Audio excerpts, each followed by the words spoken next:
Добър ден! Представяме на вашето внимание Printer Brother 5250DN. Принтер е висок клас на Brother и е предназначен за големи натоварвания. Има следните консумативи. Барабанен модул, който е предназначен за 25 000 копия, и тонер касетка, която е предназначена за 7000 копия. Консумативите се поставят в принтера в следния начин.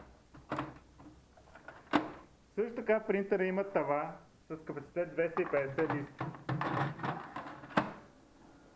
Принтера Brother 5250DN е с дуплекс и нетворк, което означава, че може да принтира двустранно, автоматично, освен това може да бъде свързан директно към много компютри.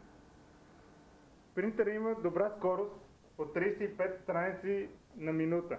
Сега ще изпечатаме тестови страници, за да видите как печата устройството.